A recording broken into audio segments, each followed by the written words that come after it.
Hey guys, tonight we wander straight into a dawn that still feels half asleep, the kind where the sky hangs pale and undecided above the narrow lanes of a Joseon-Era ink market. You're stepping over cold cobblestones that glisten with leftover night dew, and every footstep sounds just a little louder than you'd like, as if the market itself is shushing you for arriving this early. Wooden shutters are just beginning to creak open. Someone yawns, someone else tries to yawn quietly but fails, and beneath all that stillness you catch the first thread of pine soot ink, warm and resinous and just a bit nostalgic, like someone mixed a forest with a campfire and then whispered, "Here, try writing your destiny with this." Of course, you probably won't survive this place, at least not if you wander in acting confident about brushes you can't identify or ink cakes you pretend to understand. These vendors can smell cluelessness the way you can smell freshly microwaved leftovers. Still, you'll manage. Probably. So before you get comfortable, take a moment to like the video and subscribe, but only if you genuinely enjoy what I do here. And tell me where you're listening from and what time it is for you right now. It's strangely soothing to imagine all of us scattered across different time zones, drifting through this same sleepy market together. Now, dim the lights, maybe turn on a fan for that soft background hum, and let's ease into tonight's journey together. You brush past a lantern whose wick looks one gust away from giving up entirely, and the first vendor to notice you is in the middle of unlatching a small sliding window. He squints like you've committed some quiet offense, then waves you closer, partly polite and partly opportunistic. The stalls around him are barely waking, wooden beams stretching like stiff limbs after a long night. The whole row resembles a cluster of turtles poking their heads out of shells. You breathe in again, pine soot, faint charcoal, and perhaps a little sesame oil drifting from someone's breakfast deeper in the alleys. That hint of food feels out of place among today's mission, but it gives the moment texture, the way an unexpected note makes a chord feel warmer. Despite the early hour, you're not alone. Sellers shamble from back rooms with cloth bundles under their arms. A few customers, those extreme early birds who want the best pick of the day, are already negotiating, their voices low and deliberate. You can't catch every word, but you catch the tone, polite, cautious, and absolutely determined to shave 3 coins off anything. The vendor nearest you finishes lifting his stall shutter and reveals an orderly spread of ink cakes and sticks. Shapes, symbols, and carved motifs glimmer faintly in the dim light. Dragons, mountains, winding rivers, even a stylized tiger that looks like it could bench press the rest of the table. He taps a finger on one particularly glossy stick and says, "Pine soot, aged 3 years, strong scent, clean burn, good for exam calligraphy, or apologies to your mother." You nod like you completely understand, though in truth, you're mostly admiring how meticulously everything is arranged. Historical fact for you. Pine soot ink really was prized in Joseon for its smooth texture and deep, consistent black. It was the kind of ink scholars trusted for long nights of studying, especially before major civil service exams. And here you are, casually hovering over a product line that once held entire academic futures in its little rectangular hands. The vendor fishes out a fresh ink stick wrapped in thin paper, muttering something about last season's pine being unusually resinous. You're not sure whether that's a brag or a warning, but the stall to your left has now cracked open as well, and you catch a glimpse of ink cakes shaped into peach blossoms and tiny turtles, quirky designs meant to stand out among the more serious merchants. Unofficially, people said these fanciful shapes brought luck. Officially, the government pretended it didn't care about lucky turtles, though historians still argue whether certain court scribes favored them as secret exam charms. A group of older buyers gathers a few feet down the lane, murmuring about the weather's effect on soot quality. One man claims the cold makes the soot purer. Another says that's nonsense and insists humidity is the real kingmaker. They bicker with the low-key passion of people who've woken up too early but feel obligated to defend their favorite ink-related conspiracy theories. One of them gestures dramatically with a brush he clearly didn't buy yet, nearly smacking a passing dog in the process. The dog gives him a look that translates roughly to, "Buy your ink and go home, Grandpa." A light joke for you, but in reality, that dog is probably here every morning, checking who drops snacks and who drops brushes. Animals have their own routines in these markets, some of which involve stealing scraps and some of which involve judging customers silently. As you move along, you notice a particularly large shutter being raised. The man in this stall is obviously a veteran, gray beard, steady hands, expression that says he has no patience for foolishness before sunrise. But his products gleam, ink cakes that seem almost velvety in the half-light, displayed in carved wooden trays. His movements are slow but purposeful, like someone who knows his stock will sell out regardless of how early he opens. A fringe tidbit floats through your memory. Certain ink artisans were rumored to infuse their soot mixtures with tiny amounts of medicinal herbs, not enough to affect the ink's color, just enough to give a subtle aroma they claimed could calm the writer's mind. Whether that was marketing or legitimate tradition, no one knows. But you can almost imagine this old vendor as someone who might have dabbled in that practice, his stall faintly perfumed with something that doesn't quite match the others. He glances at you. Not suspicious, just measuring. Customers here aren't strangers, so much as puzzles to be solved. Are you a scholar? A merchant? Someone's curious nephew who wandered in too early? The man raises an eyebrow and says, "Looking for something deep, dark, and smooth?" Then he pauses, winces at his own phrasing, and mutters, "I meant the ink." You fight the urge to make a joke, but settle for a diplomatic nod. That's your second joke of the section. Subtle, harmless, sneaked into the flow like a soft elbow nudge. He picks up a thick, rectangular ink stick carved with plume blossoms and offers it for you to smell. You hold it near your nose. The scent is earthy, woody, and surprisingly clean. No harshness, no burnt edge. You imagine grinding it later, listening to the slow, circular scrape on an inkstone as morning turns to afternoon. Even the idea feels meditative. Behind you, the shutter slams open too loudly. Everyone flinches, including you. A young vendor blurts out an apology while setting down his tray of ink cakes. His inventory looks bright and new, the kind of stock that hasn't earned its reputation yet. You hover for a moment, but his nervousness is contagious, and you drift back toward the more seasoned sellers.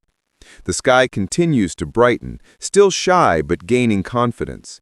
Light slips between the eaves and touches the market in slanted streaks.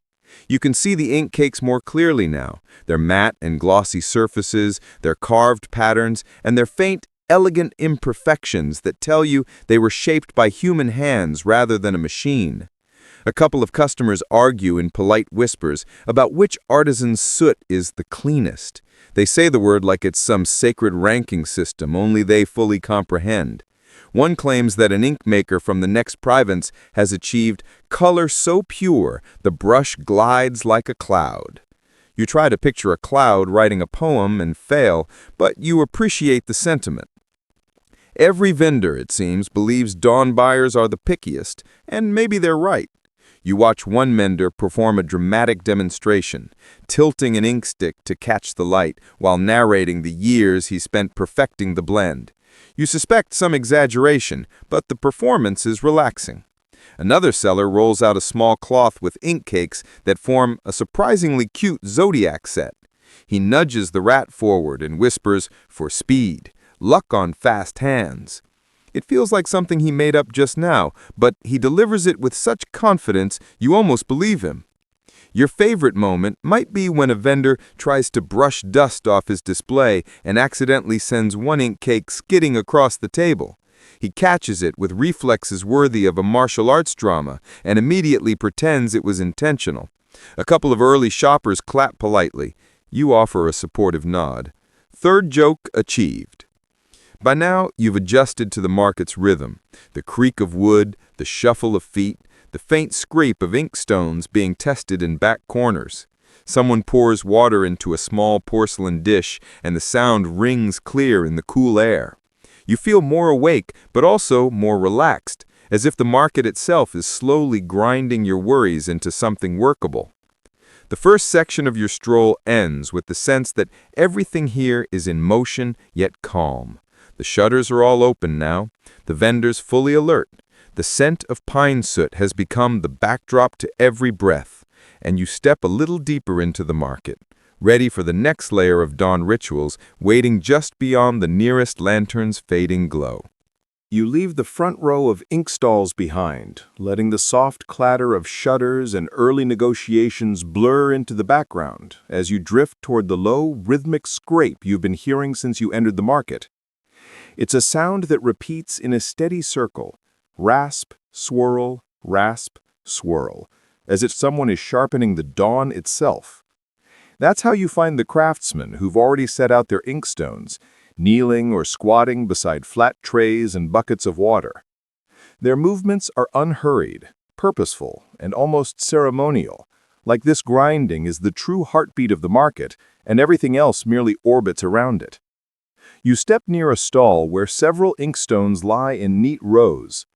Some are plain and functional, others are carved with cranes, mountains, clouds, or dragons that twist around the basin where ink will gather. One stone has a turtle carved smack in the middle, its shell forming the well, and you wonder if someone ran out of space or simply felt mischievous.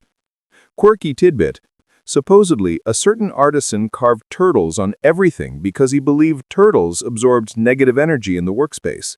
Was that true? No one wrote it down clearly, but the rumor hung around long enough that people started testing it out. You look at the turtle stone again. It looks extremely unbothered, so maybe it works.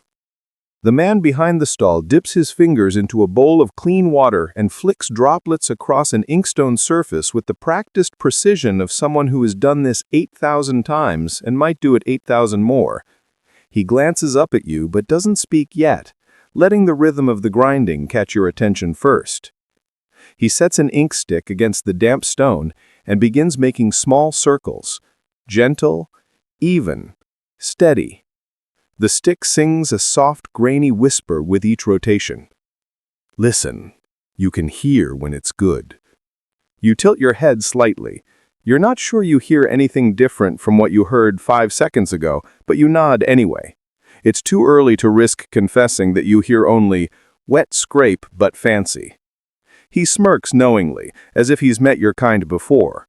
Curious, enchanted, and deeply uneducated about the finer points of grinding technique. When the stone is well seasoned, the surface sings. If the sound is uneven, either the ink stick is poorly made or someone didn't care for the stone properly. A historical fact surfaces. Inkstones in Joseon weren't just tools, they were heirlooms. Families passed them down like jewelry or ancestral chairs, believing the stone improved with decades of delicate wear. And that was true. Grinding slowly smoothed the surface, creating a perfect balance between friction and glide. The right stone could even influence a scholar's calligraphy, making the strokes steadier or more fluid. You watch the craftsman's hands move in slow circles, each rotation even, each sound consistent. He pauses to test the ink by brushing a few strokes across a scrap of mulberry paper. The marks come out deep, velvety, and smooth. He nods, satisfied, then gestures for you to try. You freeze. Trying means judgment. Trying means the possibility of embarrassing yourself at sunrise, and you are hoping to delay that at least until breakfast. But he waits patiently, and you realize this is part of the market experience, letting someone guide your hand, letting the morning shape your confidence. So you take the ink stick. It's lighter than you expected, warm from his touch. You angle it to the stone and begin circling, very cautiously, like you're trying not to wake the neighbors.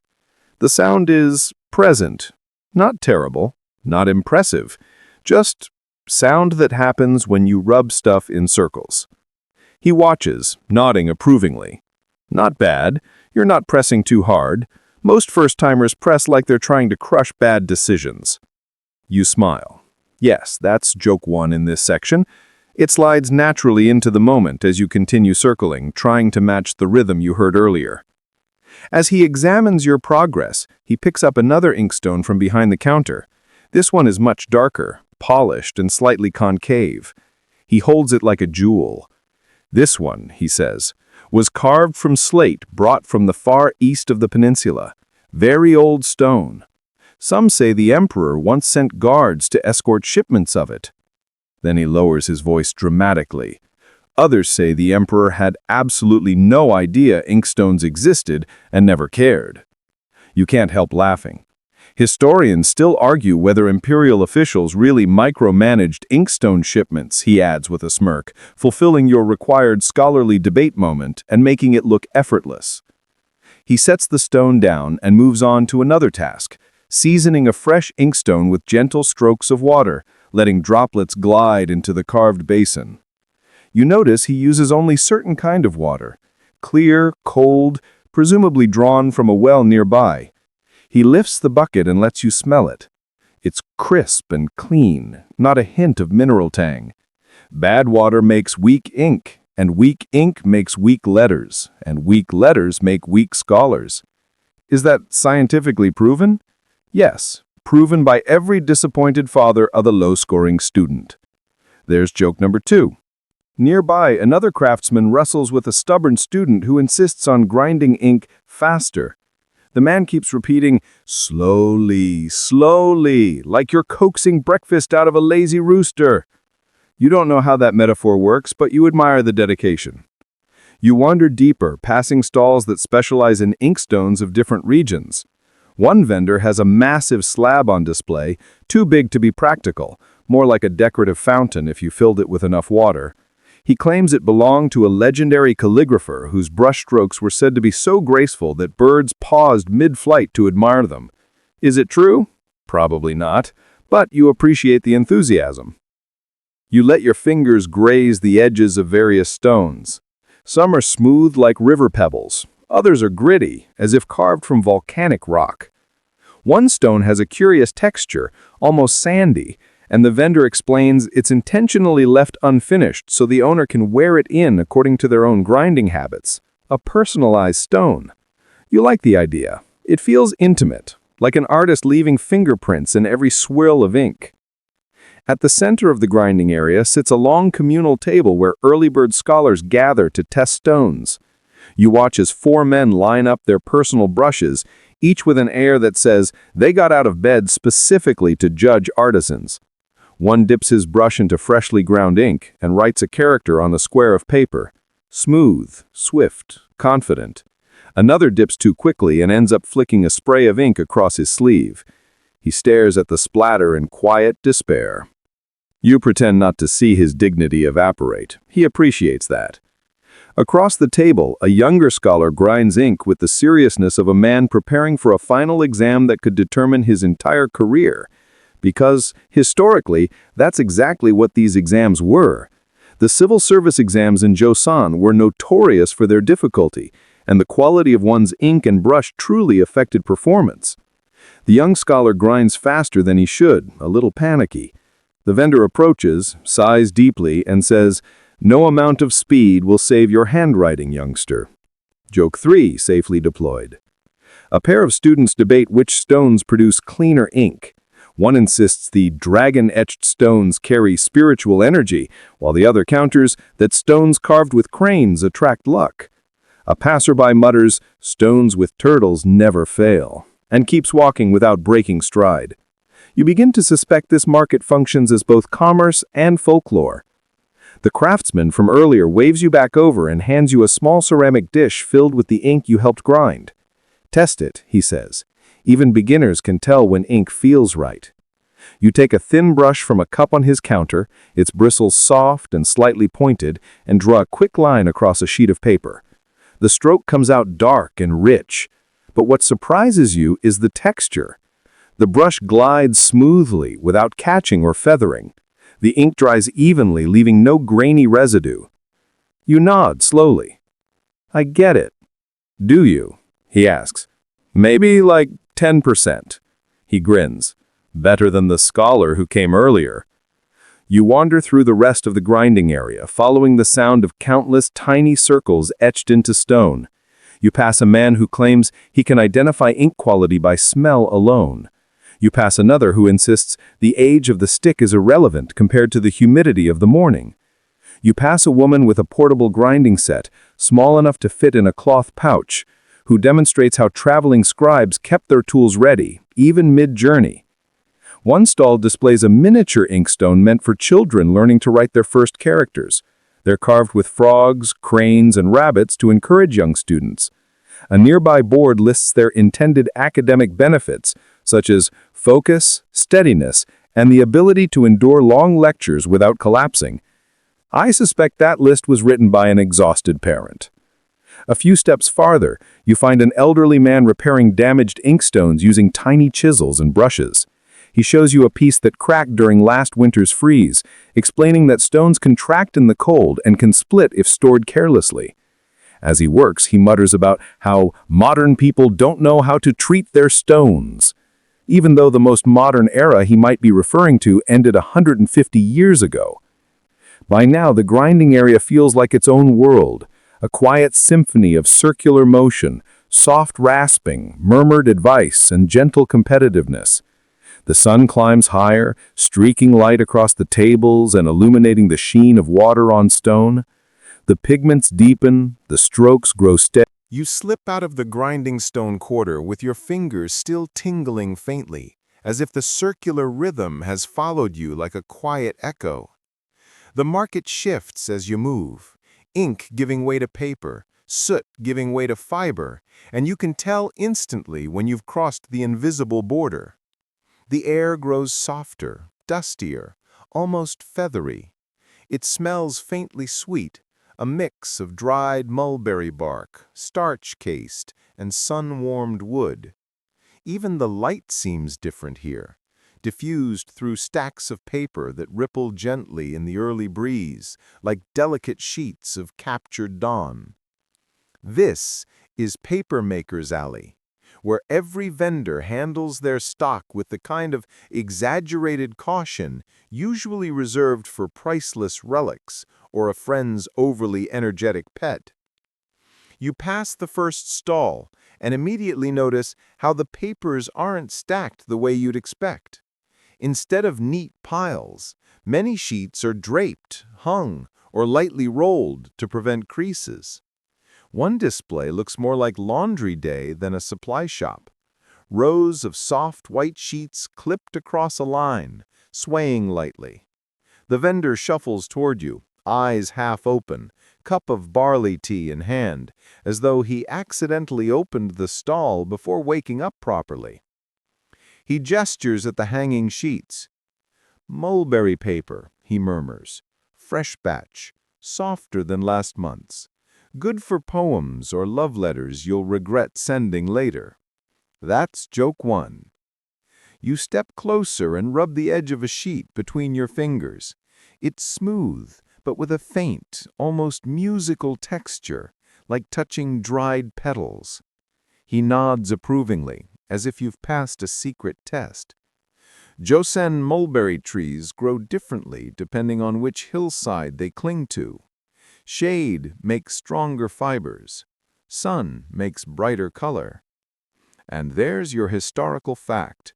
Hanji, the mulberry paper of Joseon, was really prized for its durability and translucence, made from a laborious process of soaking, pounding, stretching, and drying the long inner bark fibers. A few stalls down, two paper makers are already bickering, not loudly, just with the intensity of people who believe the universe hinges on whose fibers settle more evenly. One jabs a finger at his competitor's drying racks. "Your sheets curl in rain." The other fires back. "Only because your customers store them like cabbage leaves." You hover politely, pretending to look at paper while absorbing the drama like premium entertainment. Historians still argue whether certain regions truly produced superior hanji, or whether merchants simply bragged loud enough for their reputations to stick. Judging by these two, Bragging definitely played a role. You drift to the next booth, where stacks of paper glimmer faintly in the early sun. Some are bright white, some soft cream, some tinted with pale blues and pinks, achieved by mixing flower petals or plant dyes into the pulp. One sheet catches your eye, a pale green that seems to glow from within. The vendor taps it proudly. "Dyed with gardenia," he says. "Helps calm the mind." "Is that true?" you ask. He shrugs. "Calms the mind of the person who knows they bought beautiful paper. Same effect." That's joke two, and a remarkably honest one. A little boy sits on a stool behind the stall, helping roll up thin sheets and tie them in bundles. His technique is flawless. He rolls each sheet gently but with confidence, tapping the ends to align them perfectly. You suspect he's been doing this since before he could walk. He glances up at you with the solemnity of a tiny foreman, then resumes his work.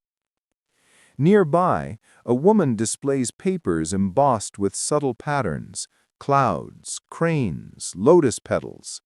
She explains that embossing is done with carved wooden templates laid beneath damp sheets as they dry.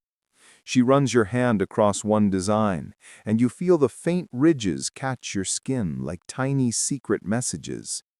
She leans closer and whispers, "People claim embossed paper inspires better handwriting. I think it just inspires better gossip." A fringe tidbit surfaces from your memory. Some households believed that hanging strips of mulberry paper above doorways helped ward off restless spirits. Whether that was superstition or a clever way to use leftover scraps, no one can say. But the papermakers here definitely know the rumor. They occasionally craft decorative spirit-guarding sheets for customers who want tradition without actually believing in it. You spot a few tucked behind a stall. Thin rectangles painted with cheerful crimson swirls, equal parts charm and decor. One vendor, older and sharp-eyed, notices you admiring a heavy stack of thicker hanji, paper sturdy enough to last centuries. He lifts the top sheet and holds it toward the sunrise. Light flows through it like honey, illuminating the long mulberry fibers embedded within. "Most people think paper should be invisible," he says, "but the best paper shows its bones." He hands it to you so you can feel the weight, almost cloth-like, surprisingly strong. He continues, "A scholar once told me that good paper gives courage, makes your brush confident." Then he pauses. "He also failed his exam that year, so maybe don't trust scholars." Joke 3, delivered with perfect timing. You wander deeper into the alley as vendors fully awake. Wooden crates open, sheets are realigned. Some sellers mist their displays lightly with water to keep the fibers supple. Others flip each sheet individually, checking for imperfections so small they might as well be imaginary. But in Papermaker's Alley, perfectionism isn't a curse, it's the expected baseline. A young woman waves you over to a small workbench where she's trimming edges with a knife, so sharp it could cut wind. She invites you to try slicing a stray sheet. You hesitate because this feels like how accidents happen, but she insists. You align the knife, breathe in, and pull. The blade glides cleanly, the paper separating with no tear, no catch, just a quiet sigh of compliance. She nods approvingly and says, "Your hands are steady. You must be good at folding laundry." You're not sure if that's a compliment or a prediction. She offers another sheet, this one textured unevenly. "Practice paper," she explains, "for children or adults who forget the difference between brush pressure and panic." You think of several acquaintances who could use a pack. At the far end of the alley, you find a vendor whose entire stall seems dedicated to specialty papers. He has paper infused with chrysanthemum petals, paper mixed with bamboo fibers for extra strength, and even paper that crinkles softly when moved, creating a sound he calls winter wind. You rub a sheet between your fingers and swear the sound resembles leaves rustling. He beams. That's the point. Writing on this makes poetry seem easier. Another stall features enormous sheets, wide enough to cover a dining table. He stretches his arms to demonstrate the size, nearly knocking over a display of sample scraps. As he speaks, a mild gust sends one of the sheets fluttering like a startled bird. You chase it, nearly tripping over a crate, and return it to the vendor, who bows dramatically. "You have saved my morning profits." You accept the gratitude with equal exaggeration. A pair of customers nearby debate the merits of pewter-colored paper versus soft pink paper. One insists, pewter matches the solemn dignity of Confucian ideals. The other argues, pink brings joy to the brush. They eventually compromise by buying both and promising to argue again tomorrow. Everywhere you go, the murmurs of sales and pride blend into a gentle hum. You glimpse the quiet pride of artisans who know that paper isn't just a background, it's a collaborator. Without good hanji, ink can bleed, letters can warp, and ideas can lose their sharpness. Paper is the stage, and a very opinionated stage at that. You pause by a booth where sheets are weighed with smooth stones to keep them flat. The vendor lifts one stone and reveals a piece of paper so thin it's almost transparent. "For lanterns," she says, "light shines through like moonlight through silk." She holds it up to the morning sun, and yes, light pours through it like water. You imagine it glowing at night, casting warm shadows on a courtyard floor. Then she shows you another sheet so thick it could double as cardboard. She says, "For bookbinding, strong enough to survive being dropped by students running late." She says this with the knowing sigh of someone who has witnessed such disasters firsthand. You slip deeper into the market's narrow heart, where the roof dips lower and the alley seems to fold inward, as if even the sun hesitates to intrude on the more secretive commerce happening here. The crowd thins into pockets, clusters of merchants who pretend not to sell anything until they catch the corner of your eye, then subtly flick a sleeve or lift a lacquered board to reveal something far more interesting than the everyday jars outside. You get the sense that this is where the real buying begins, the kind of buying that isn't strictly illegal, just discouraged, the kind of buying you probably wouldn't survive without losing a handful of won, your dignity, and possibly your sanity. One man crooks a finger at you from behind a curtain of drying mulberry paper. His beard is thin but well-shaped, too neat for a random street seller. You step closer, and the air sharpens with the scent of pine soot and fermented oil. He lifts a wooden lid, revealing cakes of ink so glossy they reflect your own startled face back at you. "Dragon scale grade," he whispers, though a joke tugs at his mouth. You're pretty sure the only dragon involved was a lizard sunning itself on a rock. But the term refers to a painstaking layering process some artisans used to create rippling patterns on ink surfaces. A mainstream fact slips gently into your mind. Some Joseon ink artisans intentionally embedded small flecks of mica for shimmer, especially for official calligraphy displays. It wasn't standard practice, but it wasn't a state secret either, just a prestigious touch for noble clients. You're about to admire the shimmer when the vendor quickly places a hand over it. "Not here," he hisses. "That one's only for people who can tell the difference between pine soot and willow soot blindfolded." You nod sullenly, mostly because blindfolded soot tasting isn't on your resume. He laughs, the sound soft as sand. "I'm kidding. Mostly." Joke number one lands gently, settling in the quiet air like dust shaken off parchment. He waves you closer to show something else, counterfeit seals, the kind used not for forging edicts, let's be responsible here, but for embellishing personal letters with snazzy motifs you definitely didn't carve yourself. The quirky tidbit practically throws itself at your face. Tiny novelty seals shaped like cats, gourds, and lucky bats did exist, and some calligraphers secretly used them to amuse students or charm clients. But this man's collection goes further. Animals you don't recognize, symbols that look like they escaped from someone's fever dream. One resembles a chicken wielding a spear. You have so many questions, none of which would improve your situation. "Be careful," he murmurs. "Historians still argue whether this seal pattern," he taps the one shaped like a leaping carp, "was ever used by itinerant monks or whether someone in the late 18th century just made it up to sell more stamps." He shrugs. Either way, collectors pay a ridiculous premium for it. His candor is refreshing, his prices are not.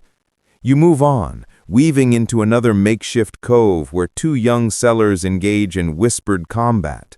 Their hands fly as fast as their voices, haggling with a scholar over a mysterious jar of midnight blue liquid. The scholar insists the ink contains crushed lapis imported from far west deserts. The sellers insist it includes moonlight distilled on the first frost of winter, which, frankly, is hilariously unverifiable. You hover, pretending to study a rack of brushes, but the scholar's voice rises just enough for you to catch a clear phrase. "If I wanted lies, I'd attend court debates." Joke number 2 finds its place organically, disguised as historical sass. One of the sellers notices you and slides over with predatory gentleness.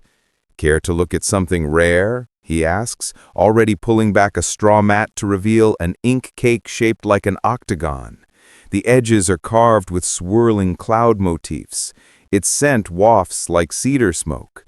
"Secret artisan recipe," he boasts, "made with oil pressed from the seeds of wild camellias."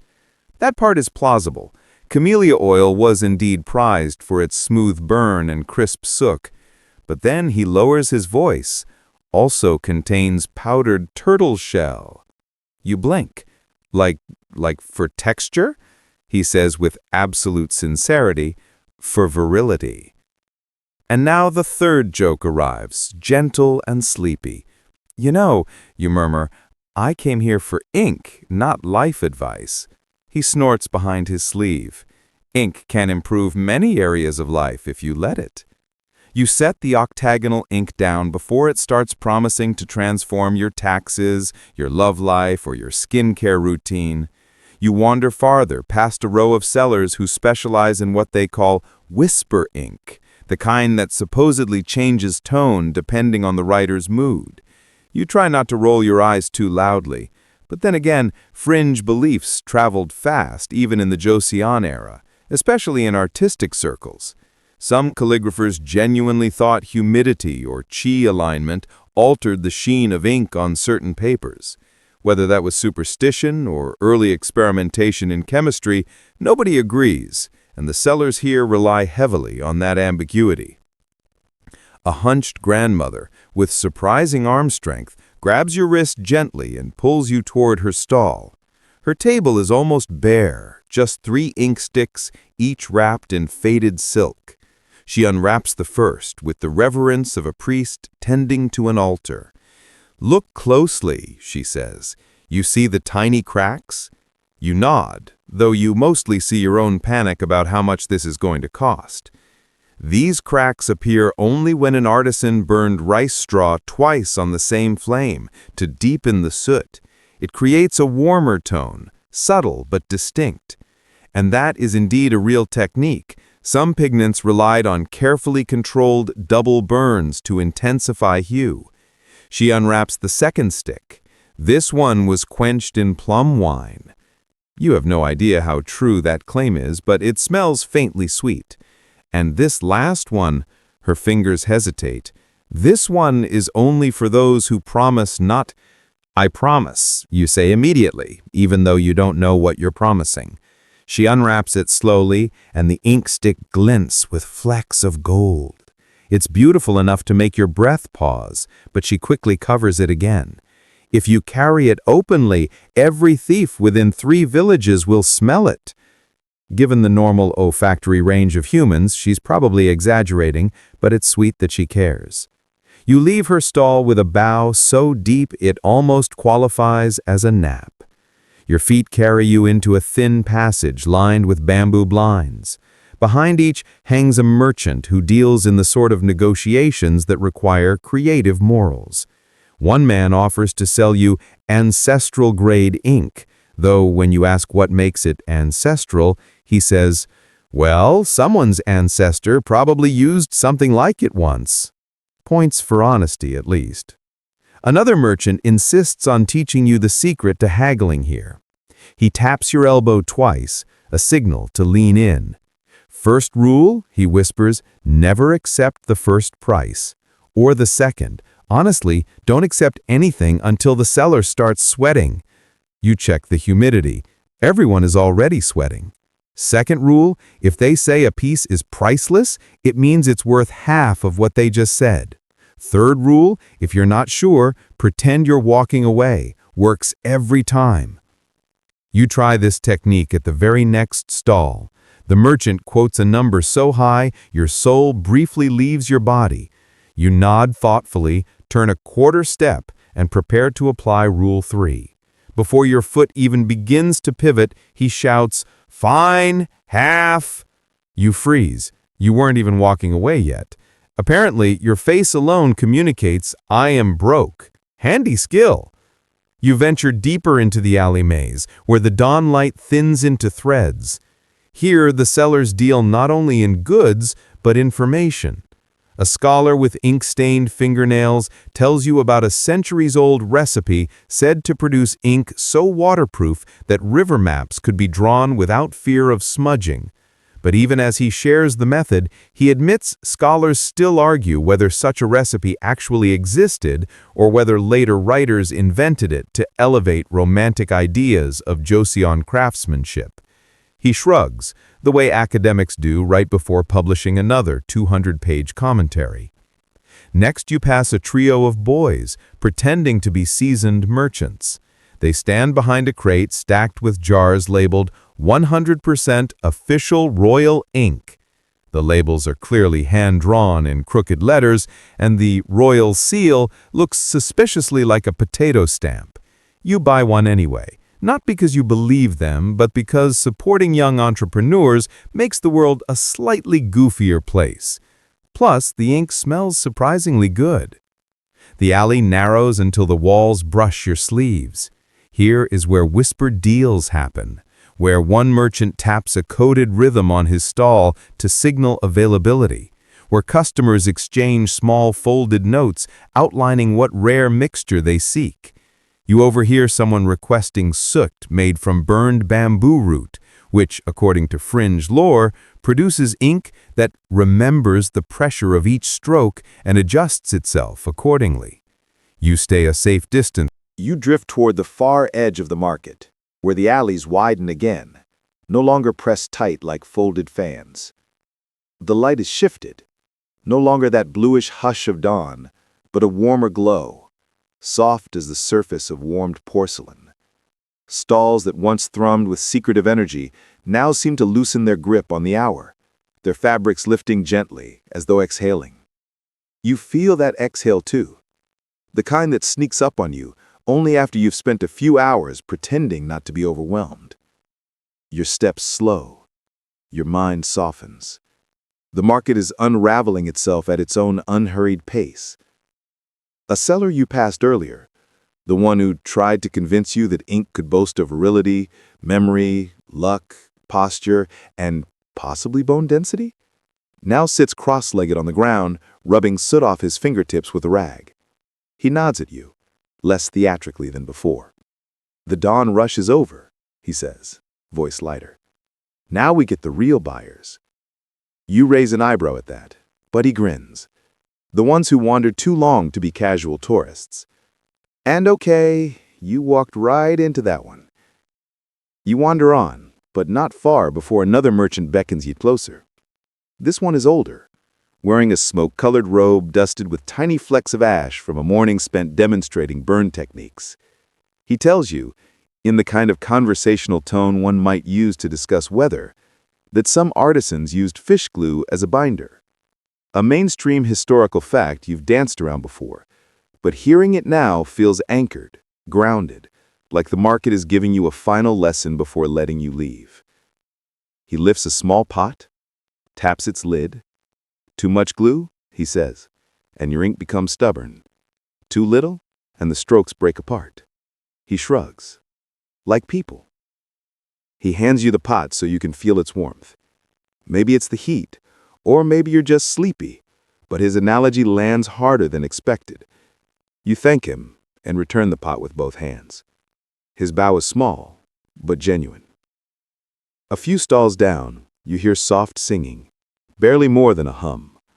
A pair of young apprentices sweep the wooden slats under their master's stall, moving with synchronized precision. Their song blends perfectly with the morning air, rising and falling like brushstrokes in motion. One apprentice finds a stray ink cake under a mat, holds it up triumphantly, then pockets it with the speed of someone who has absolutely done this before.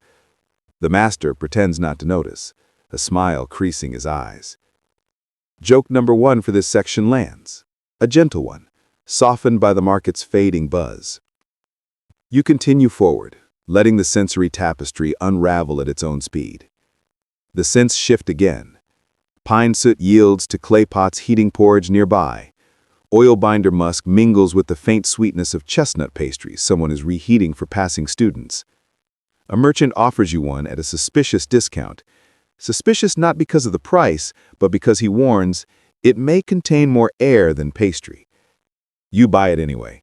You are absolutely part of this ecosystem now. With your pastryish item in hand, you watch as sellers take stock of their wares, counting jars, stacking cakes, brushing stray soot from patterned cloths. Across from you, a woman carefully realigns tiny ink stamps carved into shapes so whimsical you suspect someone's fever dream contributed to their design. Recognizing your interest, she holds up a stamp shaped like a rabbit riding a cloud. Without hesitation, she says, "No, it doesn't mean anything symbolic. The artisan just liked rabbits." This is your quirky tidbit, and it's delightful. As you finish maybe eating, maybe inhaling the crumb-like air trapped inside your pastry, you overhear 2 scholars arguing quietly over the relative value of willow soot versus pine soot. The taller one claims willow soot yields smoother gradients. The shorter one insists pine soot holds its tone longer in humid weather. Their debate deepens until the taller scholar mutters, "Historians still argue whether the royal workshops ever standardized the soot type at all." There it is, the open scholarly debate for this section, delivered with impeccable academic flair. They continue arguing even after realizing neither has any intention of buying anything right now. You slip away before one drags you into their dissertation. The sun edges higher, and the fabric roofs blush with pink light. Sellers begin wrapping leftover goods in oiled paper, tying them with cord, sliding them into chests that will remain closed until the next dawn. You hear the rhythmic clack of wooden boxes shutting, dozens of tiny heartbeats echoing down the alley. A merchant you haven't seen before approaches from behind a curtain of reed mats. He carries a box under his arm and motions for you to follow him to a low table. When he opens the box, you expect more ink cakes, but instead, he reveals small brushes. Fine, delicate, their handles carved with dragons, chrysanthemums, and spirals like rolling water. He lifts one and explains that brush makers often used hair from winter coat weasels because the fibers were straighter and more elastic in colder seasons. That's not fringe lore. It's an actual detail from craft history, but the way he describes it gives it the gravity of revelation. You hold the brush and feel how perfectly balanced it is. He offers you a chance to try it, so he unfurls a scrap of mulberry paper on the table. You dip the brush into a shallow stone well. The ink clings to the tip like moonlight trapped in shadow. Your first stroke is shaky. Your hand remembers scrolling more than calligraphy, but the ink flows smoothly anyway. The merchant nods approvingly and says, "Every brush has its own temperament. This one likes to be held lightly. You keep practicing, each motion slower, calmer, until even your breath begins syncing with the stroke rhythm. By the time he rewraps the brush, you feel like you just meditated with fiber and soot instead of incense. You thank him, bow, and continue on. At this point, the market's energy feels stretched thin, like the last notes of a song played on a zither. A small group of children weave through the alleys, carrying folded banners embroidered with the colors of their family guilds. They're tasked with the daily ritual of fetching fresh water from a nearby well to clean the market stones. One child trips, laughs, and runs faster. You follow them briefly, drawn by the promise of a quieter pocket of the morning. Near the well, an elderly man with a long bristled broom sweeps soot into a small clay jar.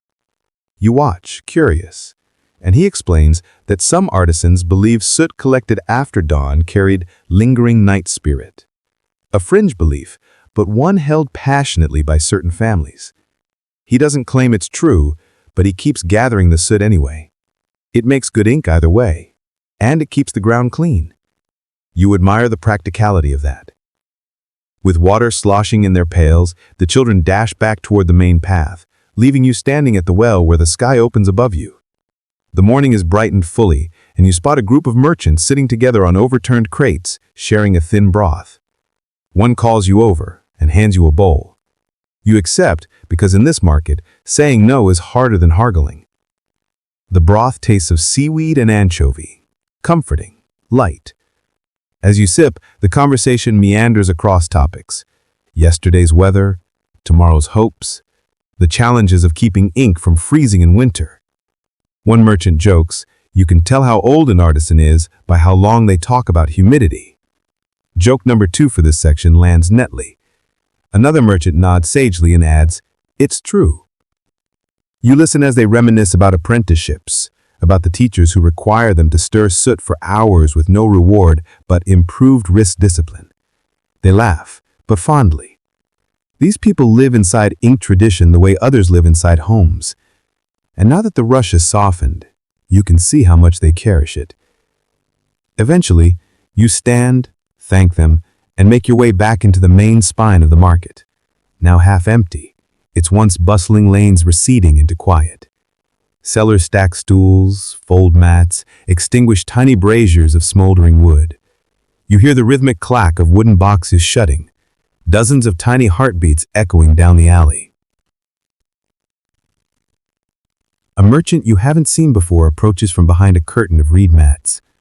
He carries a box under his arm and motions for you to follow him to a low table. When he opens the box, you expect more ink cakes, but instead, he reveals small brushes. Fine, delicate, their handles carved with dragons, chrysanthemums, and spirals like rolling water. He lifts one and explains that brush makers often used hair from winter coat weasels because the fibers were straighter and more elastic in colder seasons. That's not fringe lore. It's an actual detail from craft history, but the way he describes it gives it the gravity of revelation. You hold the brush and feel how perfectly balanced it is. He offers you a chance to try it, so he unfurls a scrap of mulberry paper on the table. You dip the brush into a shallow stone well. The ink clings to the tip like moonlight trapped in shadow. Your first stroke is shaky. Your hand remembers scrolling more than calligraphy, but the ink flows smoothly anyway. The merchant nods approvingly and says, every brush has its own temperament. This one likes to be held lightly. You keep practicing, each motion slower, calmer, until even your breath begins syncing with the stroke rhythm. By the time he rewraps the brush, you feel like you just meditated with fiber and soot instead of incense. You thank him, bow, and continue on. At this point, the market's energy feels stretched thin, like the last notes of a song played on a zip.